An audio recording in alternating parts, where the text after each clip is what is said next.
Bonjour à tous, pour eux. On a chanté que Dieu est plus grand que nos plans.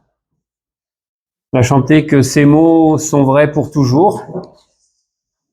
Ça tombe bien parce que j'ai à cœur de partager ce matin avec vous, c'est à partir d'un texte dans Isaïe. Et j'ai intitulé ce partage « Dieu fait toutes choses nouvelles ». C'est dans Isaïe au chapitre 43. Et au verset 19, Dieu fait une promesse. Il y a beaucoup de promesses dans la parole de Dieu, mais voici que je fais une chose nouvelle. Elle est maintenant en germe. Ne la reconnaîtrez-vous pas? Je mettrai un chemin dans le désert et des fleuves dans la terre aride. Dieu, dans ce texte, promet à son peuple des choses nouvelles. Et il nous interpelle en nous disant, allez-vous les reconnaître? Dieu fait une action. Il dit, je mettrai un chemin dans le désert et des fleuves dans une terre aride. Il parle à son peuple et il lui dit ce qui va arriver. Mais pour que cela arrive, il est nécessaire que Dieu agisse, que Dieu fasse quelque chose pour changer les circonstances et les transformer. C'est de ça dont j'aimerais partager avec vous ce matin, de quelques-unes des manières dont Dieu fait des choses nouvelles dans nos vies. Le premier point qui m'a interpellé, c'est parce que quand Dieu dit « ne la reconnaîtrez-vous pas » dans la parole de Dieu, combien de personnes ont vu les témoignages de Dieu et ne les ont pas reçus, n'ont pas obéi, n'ont pas écouté. Ils ont des oreilles, mais ils n'entendent pas. Ils ont des yeux, ils ne voient pas. Et vraiment, je voudrais pas qu'on fasse partie de ces personnes qui ne voient pas l'œuvre de Dieu qui est en train de se passer sous nos yeux et passer à côté du plan de Dieu pour nos vies et pour notre Église. Une des choses de la manière dont Dieu fait des choses nouvelles, c'est en amenant de nouvelles personnes dans nos vies, en injectant de nouvelles personnes. Alors, évidemment, la plus importante de toutes, c'est Christ. On connaît bien ce texte dans 2 Corinthiens chapitre 5, verset 17, où il est écrit « Si quelqu'un est en Christ, il est une nouvelle créature. Les choses anciennes sont passées. Voici, toutes choses sont devenues nouvelles. » Alors, créature du grec ktisis, qui veut dire création unique, être nouveau. Et nouveau, nouvelle, en grec kainos, quelque chose qui n'a jamais été utilisé, quelque chose de frais, quelque chose de nouveau. Avons-nous vraiment compris ce que Dieu a fait en mettant son esprit en nous? Je cite souvent cet exemple parce que moi, il m'a beaucoup parlé depuis que je suis converti, et c'est l'exemple de vous savez, ce pot de terre. Il y a un pot de terre et à un moment donné, Dieu, il va mettre une graine, il va mettre sa vie dans ce pot de terre. Et maintenant, une plante va pousser. Et maintenant, voici que nous ne sommes plus de la terre. Nous sommes devenus la plante. Nous sommes devenus autre chose, une autre créature, de nouvelles perspectives, sauf à nous, grâce à ce merveilleux cadeau que Dieu nous a fait en nous donnant son Fils et en mettant son esprit en nous. Imaginez que vous achetiez une nouvelle voiture, par exemple. Je me souviens de quelqu'un qui m'avait raconté qu'il avait acheté une voiture et que son précédent propriétaire, il fumait atrocement et il ressentait encore l'odeur du tabac, même en aérant et tout. Bon, bref. Une voiture neuve n'a plus d'historique. Elle a plus de passé. Elle n'a pas des pièces qui sont un peu abîmées, qui sont en panne. Maintenant, nous sommes nous sommes uniques. Nous avons été choisis. Nous avons été pardonnés restauré, racheté. Et maintenant, on peut enfin entrer dans quelque chose de nouveau. Dans 1 Samuel, chapitre 16, verset 1, Dieu parle à son prophète Samuel. Il lui dit la chose suivante. L'Éternel dit à Samuel, « Jusque à quand porteras-tu le deuil sur Saül? Moi, je l'ai rejeté, afin qu'il ne règne plus sur Israël. Remplis ta corne d'huile et va, je t'envoie chez Isaïe de Bethléem, car j'ai vu un roi pour moi parmi ses fils. »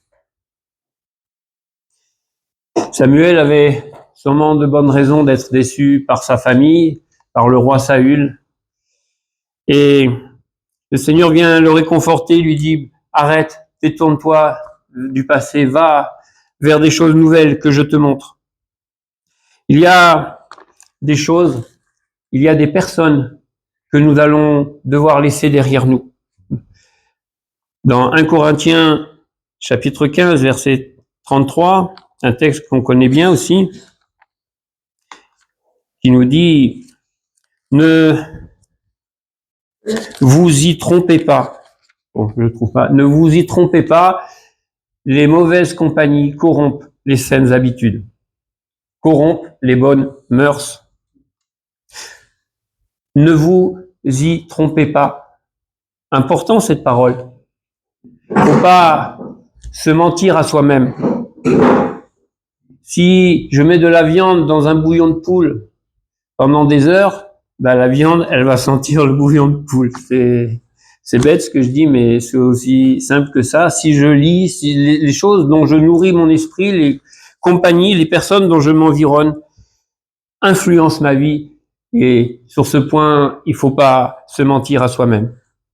Certaines relations peuvent gâcher notre futur et l'empêcher d'entrer dans le bel avenir que Dieu veut pour nous. Ces choses aussi doivent être laissées derrière nous. Il y en aura 1000 choses que j'aurais pu citer, mais une qui me tient particulièrement à cœur, c'est le manque de pardon. Voilà une chose qu'il faut laisser derrière nous. Dans Marc chapitre 11, verset 25, nous connaissons bien ce texte aussi, mais l'avons étudié il n'y a pas très longtemps, où Jésus dit, « Et lorsque vous êtes debout en prière, si vous avez quelque chose contre quelqu'un, pardonnez, afin que votre Père qui est dans les cieux vous pardonne, vous aussi. » Vous pardonne vos fautes, pardon. 100% de non-pardon n'amène rien de bon. C'est pas de moi, mais j'ai bien aimé cette phrase. Le manque de pardon contamine notre cœur. La Bible nous dit, dans Proverbes chapitre 4, verset 23, que de toutes les choses la plus importante, c'est de sauvegarder son cœur, parce que de lui sont les sources de la vie. Le manque de pardon contamine notre cœur. Il nous rend amers, cyniques, froids. Nelson Mandela, j'ai trouvé une citation de lui, qui a vécu 27 ans d'emprisonnement de manière injuste et dans des conditions très difficiles, surtout au début de sa captivité, avec l'interdiction par exemple de voir sa famille. Je cite ce qu'il a dit.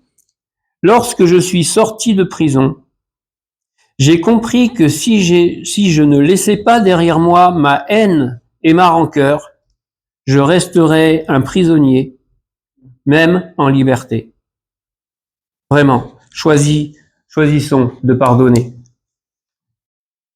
Dieu fait des choses nouvelles en injectant dans notre vie des personnes nouvelles. Saül, puisqu'on était en train de parler de lui il y a quelques instants, au début de sa vie, telle qu'elle nous est racontée dans les Écritures, il cherchait des ânes, des mulets. Et puis il va faire une rencontre qui va changer sa vie. Il cherchait des ânes, mais Dieu avait d'autres projets pour lui. Mais Dieu était en train de l'introduire dans une nouvelle saison de vie pour lui, une nouvelle saison d'élévation. Il était en train de le préparer à la royauté par l'intermédiaire de son prophète. On pourrait sortir plein d'exemples de Ruth, qui grâce à Naomi est entrée dans le peuple de Dieu, a été en contact avec Boaz et puis est devenue la grand-mère de David. Ce dont on a besoin, ce n'est pas forcément de quelque chose, mais de quelqu'un. Il y a quelqu'un qui est là où tu veux aller. Il y a quelqu'un qui a ce que tu veux avoir.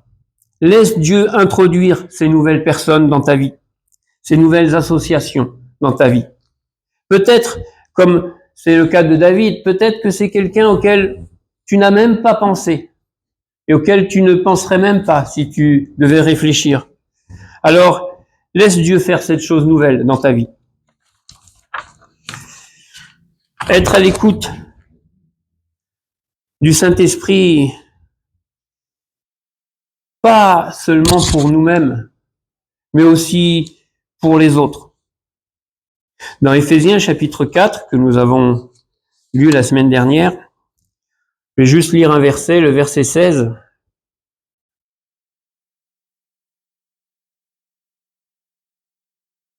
Il y dit de lui, le corps tout entier bien ordonné et cohérent, grâce à toutes les jointures qui le soutiennent fortement, tire son accroissement dans la mesure qui convient à chaque partie et s'édifie lui-même dans l'amour. Tout le passage, d'autres passages nous montrent que c'est Dieu qui met les organes là au bon endroit, c'est lui qui nous place là où il veut, c'est lui qui ordonne, qui coordonne tout ça d'une manière cohérente. Et Dieu, il va pas mettre un pied au coude ou je ne sais où. Dieu sait ce qu'il fait, évidemment. Il y a forcément, sûrement, dans ton entourage, quelqu'un qui ait une solution pour toi. Il y a sûrement dans ton entourage quelqu'un pour qui tu peux être une solution. Je pensais à l'exemple de Philippe et l'eunuque éthiopien.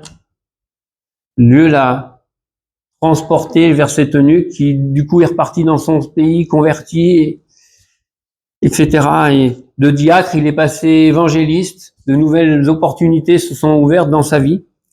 Je pensais à Ananias, qui se fera appeler Barnabas, un homme plein de cœur, de bonté, cet homme, que Dieu a envoyé vers Saul de Tarse pour l'introduire dans l'église, parce que il persécutait les chrétiens et ils en avaient peur, et cet homme a permis à Paul d'être introduit dans son ministère.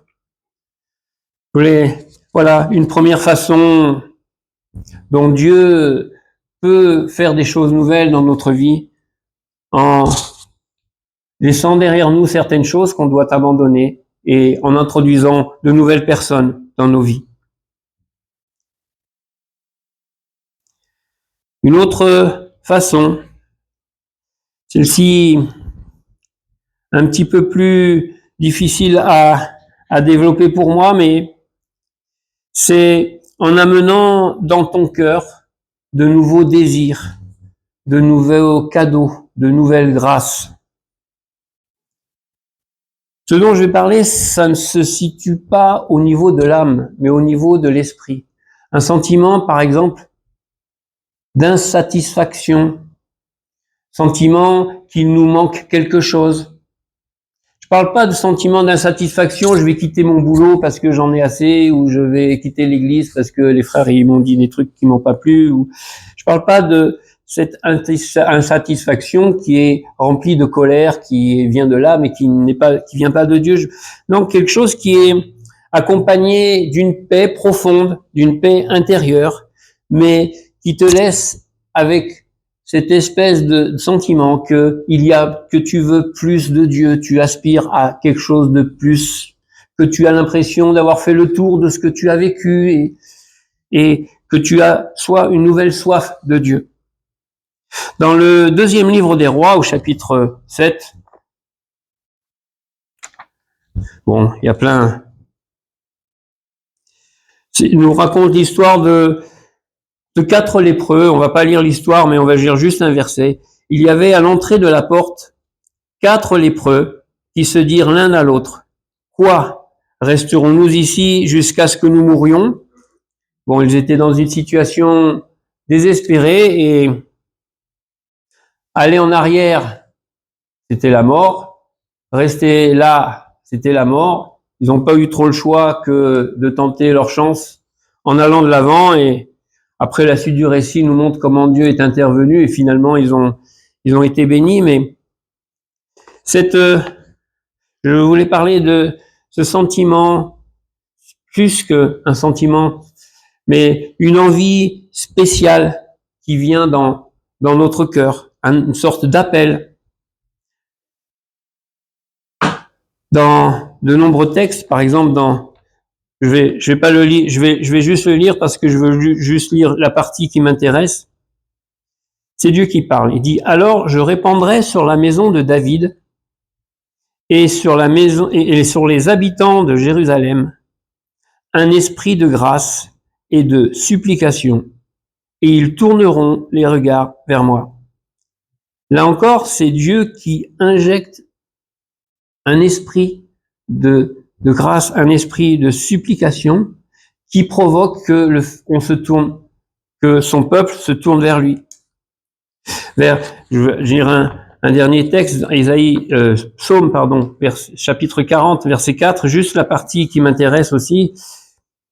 Il a mis dans ma bouche un cantique nouveau. Le psalmiste, David en l'occurrence, dit que Dieu a mis dans sa bouche un cantique nouveau, une louange à Dieu. Beaucoup le verront et auront de la crainte, et ils se confieront en l'Éternel. Là encore, c'est Dieu qui met dans la bouche de David un cantique nouveau. C'est l'action de Dieu, c'est Dieu qui fait cette chose-là. Et notre esprit, qui est en Christ, perçoit, capte ce que Dieu veut, que Dieu est en train de faire de nouvelles choses dans notre vie. Et d'un seul coup, on se retrouve avec un désir plus que habituel, un peu inhabituel, un petit peu une envie de louer Dieu plus que d'habitude, de le prier, de le rechercher plus que d'habitude, une espèce d'élan, d'appel qui nous tire vers l'avant. Une grâce inhabituelle de générosité, de sacrifice. On pense plus à soi, on est plus centré sur Dieu, sur les autres. Dans 2 Corinthiens chapitre 8, c'est juste pour citer un exemple que Paul nous donne. Alors 2 Corinthiens 8, versets 1 à 3, il dit: nous vous faisons connaître, frères, la grâce de Dieu qui s'est manifestée dans les églises de la Macédoine. Quoique très éprouvés par des tribulations, leur joie débordante et leur pauvreté profonde ont produit avec abondance de riche libéralité. Selon leurs possibilités, je l'atteste, et même au-delà de leurs possibilités, de leur plein gré, ils nous ont demandé avec beaucoup d'insistance de la grâce de participer à ce service en faveur des saints. C'est juste un exemple. Je veux pas parler ni d'argent, ni de ça, mais ce désir, cette inclination qu'à un moment donné, Dieu peut mettre dans notre cœur. Si tu vois quelque chose de ce genre dans ta vie, fonce, fais ce pas d'obéissance et reconnais que Dieu est en train de faire de nouvelles choses dans ta vie. Peut-être que parfois on reconnaît ce que Dieu est en train de faire dans notre vie, mais on résiste, soit par peur, ou soit parce que ce que Dieu est en train de nous montrer ne nous plaît pas. J'ai pas envie, moi, d'aller par là. Imaginons que Marie, elle dit, mais non, moi, comment je vais faire pour annoncer à mon père, à ma mère, que je suis enceinte par l'opération du Saint-Esprit. Elle aurait pu résister à l'appel du Seigneur, elle aurait pu ne pas obéir. J'ai vu tellement de gens, de frères et sœurs plus talentueux, plus doués, qui, par manque d'obéissance ou par manque de pardon, comme j'ai cité l'exemple tout à l'heure, sont passés ou passent, je le crois, à côté de la vie à laquelle Dieu les appelle. Dieu bénit, favorise les gens obéissants. Ne pense pas, puisque je parle de choses nouvelles, que si tu es un frère, une sœur âgée en Christ, tu as des cheveux blancs, que ceci ne te concerne pas. Je vais lire un texte en 2 Corinthiens chapitre 4, c'est la page d'avant, à partir du verset 16. C'est pourquoi nous ne perdons pas courage. Et même lorsque notre homme extérieur se détruit, notre homme intérieur se renouvelle de jour en jour. Car un moment de légère affliction produit pour nous, au-delà de toute mesure, un poids éternel de gloire. Aussi, nous regardons non point aux choses visibles, mais à celles qui sont invisibles, car les choses visibles sont momentanées et les invisibles sont éternelles. Paul nous explique que si notre être extérieur dépérit, mais lui, notre être intérieur, lui, se renouvelle de chaque jour, continuellement et pour toujours. Dieu a encore beaucoup de choses à nous apprendre. Il n'en a pas fini avec nous, avec toi, même si tu as des cheveux blancs. Je pense à l'exemple de Daniel, par exemple. Dans le livre de Daniel, au chapitre 1, on le voit, il est jeune, il est confronté à une situation très difficile, il doit aller contre-courant tout le monde, enfin, il refuse de désobéir à la loi de Dieu en mangeant des aliments qui sont considérés impurs par la loi de Dieu, mais il a résolu dans son cœur, nous dit la Bible, de ne pas pécher, et Dieu a béni son chemin, il lui a ouvert un chemin jusqu'à devenir le bras droit du roi. Dieu a fait de grandes choses dans sa vie, et c'est seulement tard dans sa vie, dans Daniel chapitre 7, dans la première année de Belchazzar, dans la 3e année de ce même roi, où que Daniel a commencé à recevoir des visions. C'est très tard qu'il a reçu. C'est le roi Nebuchadnezzar, dans le chapitre 2, qui a reçu la vision de la statue. Mais Daniel est entré, cette nouvelle opportunité, ce nouveau service est entré dans sa vie alors qu'il était extrêmement âgé. Alors,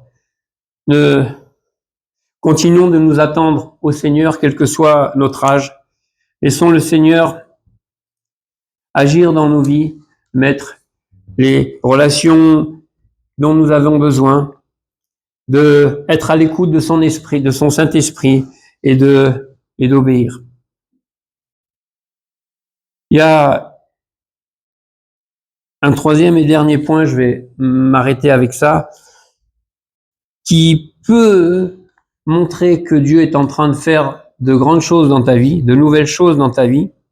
C'est quand tu rencontres des obstacles, des attaques inhabituelles. Ça peut être le signe que Dieu est en train de faire quelque chose dans ta vie.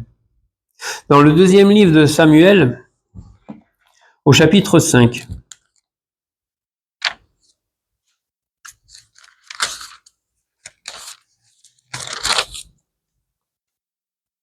et le verset 17.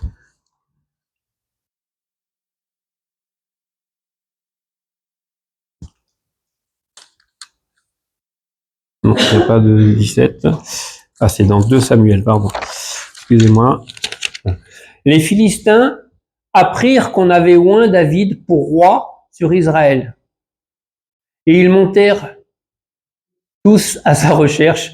David, qui en fut informé, descendit à la forteresse. Tant que c'est seulement quand David a été oint par roi que l'ennemi a réagi par rapport à ça et a commencé à attaquer encore et encore le roi David. C'est un chapitre très intéressant que je vous encourage à relire, où il y a beaucoup de choses à apprendre sur ce récit. David est attaqué une première fois par les Philistins et il va consulter Dieu, il va consulter l'Éternel, qui lui dit oui, va combattre, j'ai livré ton ennemi entre tes mains, et David va combattre. l'ennemi se rassemble encore une fois, il revient au même endroit, la même attaque au même endroit. David reconsulte Dieu, et cette fois Dieu lui dit non, de pas attaquer comme la dernière fois, il lui montre une autre façon d'attaquer. Et vraiment, je voulais juste le signaler, je vais pas trop m'étendre sur ce point, mais je pense que c'est important de savoir que quand on a des attaques particulières, ça veut dire peut-être qu'on est sur le bon chemin et que de bénédictions nous attendent si on reste intègre et fidèle à Dieu. Dans le livre de l'Apocalypse, au chapitre 21, et le verset 5, là on est à la fin de l'histoire. Celui qui est assis sur le trône dit, « Voici, je fais toutes choses nouvelles. » Et il dit, « Écris, car ces paroles sont certaines et vraies. » Que Dieu fasse des choses nouvelles, cela aura des répercussions jusque dans l'éternité. Dieu nous parle d'une nouvelle terre, de nouveaux cieux, d'une nouvelle Jérusalem, de nouvelles choses.